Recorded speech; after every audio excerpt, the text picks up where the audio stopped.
Hello, Bears fans, and welcome back. It is Tuesday, October 29th. A couple of things that I want to go over today. I have seen all of the media sessions that the Bears had yesterday, and I've taken some time to really kind of marinate on it. I think that there's a couple of things to talk about.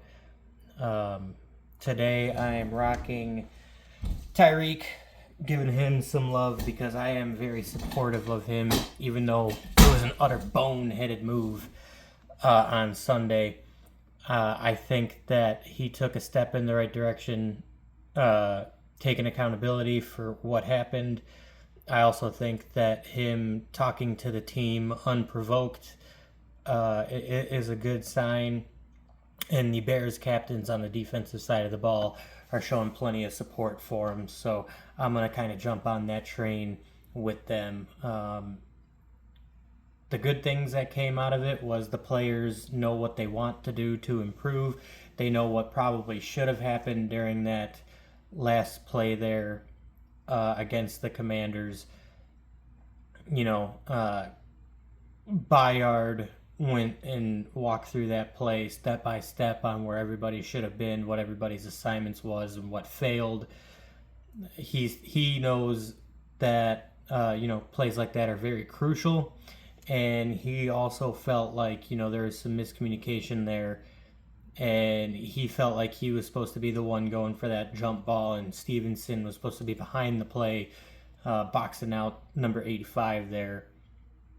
And, Jalen Johnson basically said the same thing. Jalen thought that maybe they should have taken a timeout to kind of reset and make sure that everybody knew what they were supposed to do on that play, which I agree with. You had three timeouts to burn. And, you look at it a couple of days removed and it's like right there in front of you. It's like, yeah, you probably should have taken a timeout there to reset and get everybody on the same page, because it really looked like Stevenson was disconnected from that play. And I feel for him. I do. I grant it. I get it. They're professionals, and that shouldn't really be a thought, and he should be locked in at all times. Do I believe the part that he talked about publicly where he was hyping up Bears fans and wasn't trash talking Commanders fans? No, not necessarily.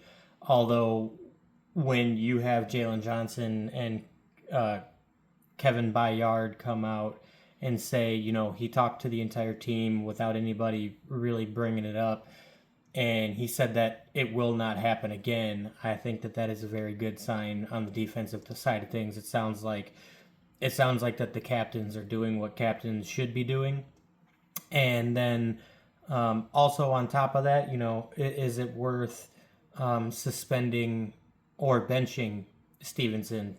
Full suspension? No, I don't think so. I agree with a lot of what some of these other podcasts are saying that I've watched the last couple days.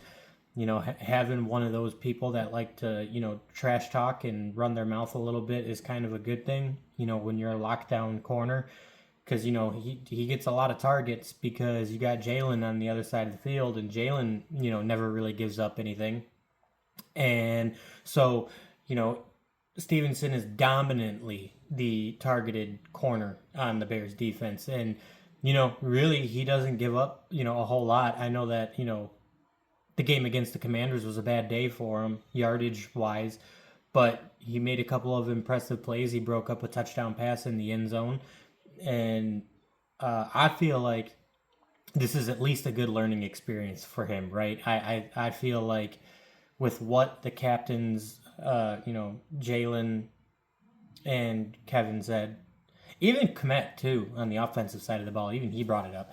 I think that they all bring up very good points. That is it really worth? Is it worth suspending him? No, I don't think so. Is it worth maybe benching him for a couple of series or maybe a quarter just so that you can set that precedent? Yes, I do.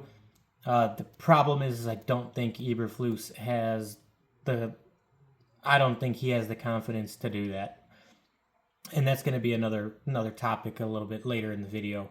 Um, I also like the way that Caleb Williams picks apart what the offense did wrong, along with Cole Kmet. I think that they have a very good understanding of how the offense should work, what the offense is doing, what the offense could do better, especially on the shoulders of Williams, because you don't really get that out of a year one quarterback. I mean, sometimes you don't even see quarterbacks really get that down, until like their contract year or after they get that big extension.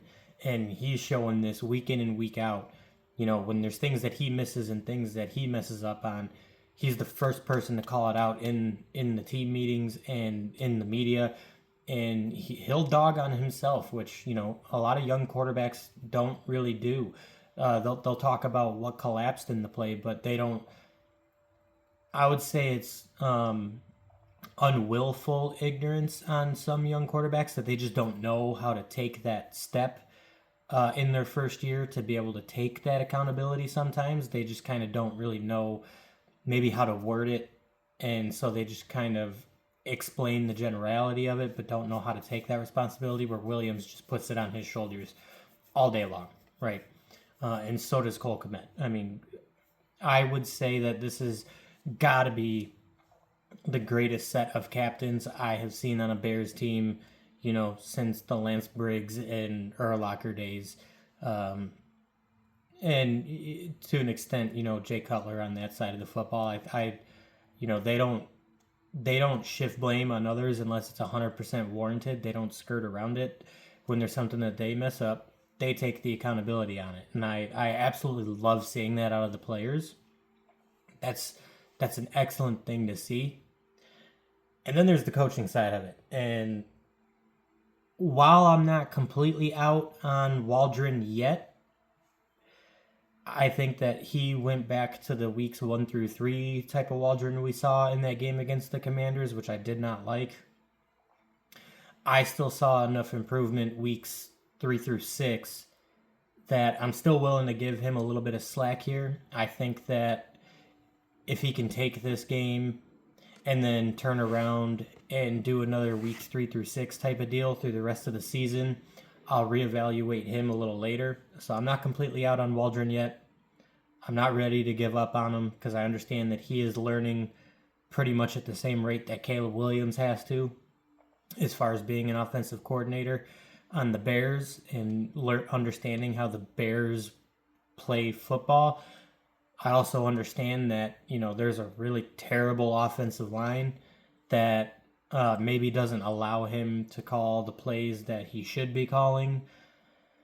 So there's a little bit of leeway there for Waldron in my mind. I'm not completely out on him yet. However, Matt Eberflus, my man, I think I'm out on you as far as being a head coach. I would love to see you as just a defensive coordinator. I think that you are a brilliant defensive mind.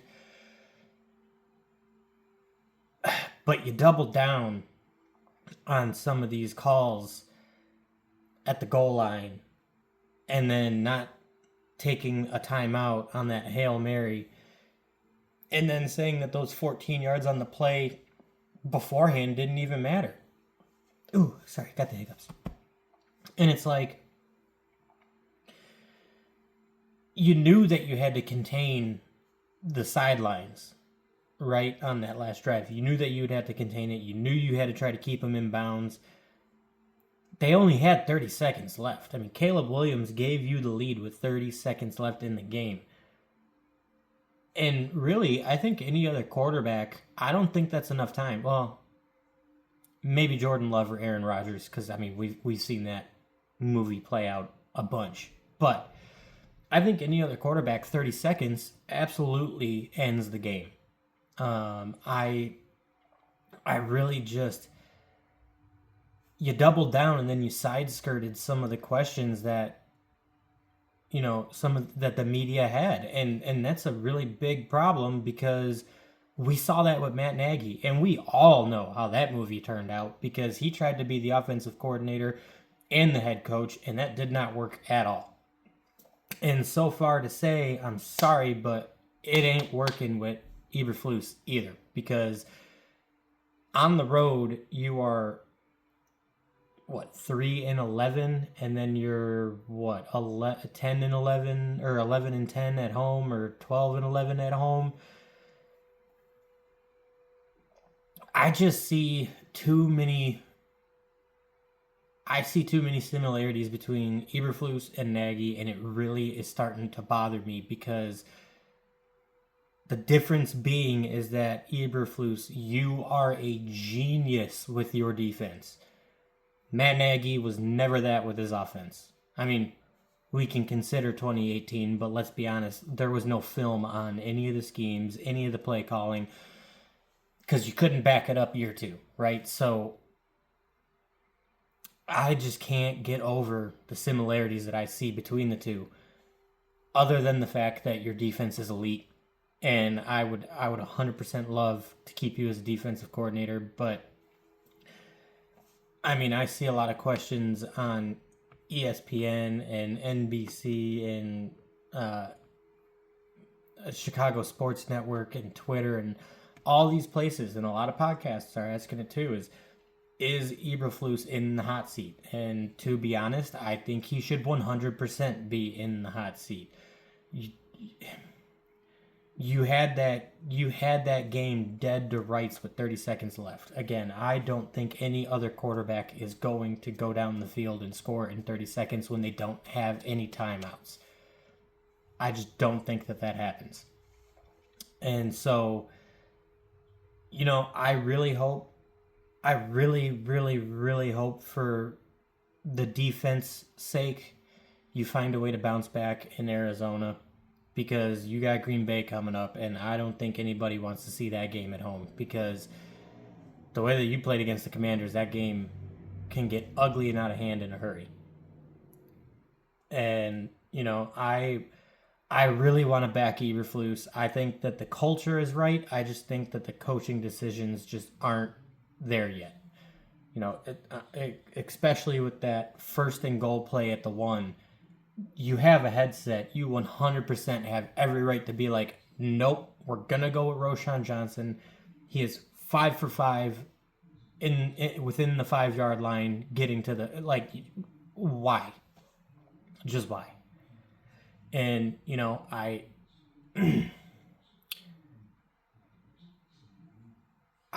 your only saving grace is if you find a way to go 4-2 against your division and find a way to squeak into the playoffs, because you basically need the Commanders to win their division for that to happen now.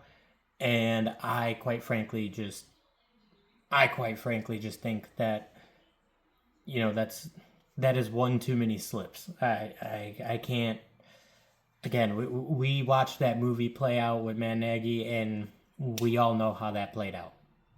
So, I mean, it's a tough road. It's not quite an impossible road yet. It's not impossible yet, but the odds are stacked against you so hard. You have to go make a statement against Green Bay, and I just don't know what the odds of that are. I don't think that you stand a chance against Detroit. I think that Minnesota got exposed enough that you might make a case against them. You might take one against Detroit just because Jared Goff is notoriously horrible in cold weather.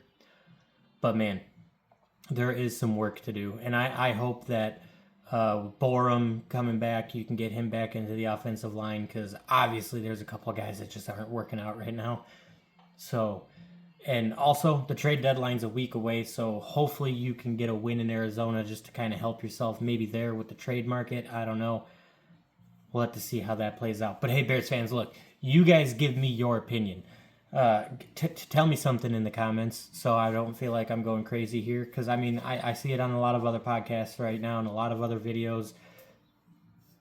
Eberflus is not working the way that he should right now. So again, Bears fans, you give me your opinions, drop them in the comments, like the video, share the video, and if you do, please subscribe. That would help a lot. Oh, and also click that notification bell. Just kind of helps with the algorithm a little bit. But with that, I will catch you guys tomorrow for a video, and you guys have a wonderful rest of your day.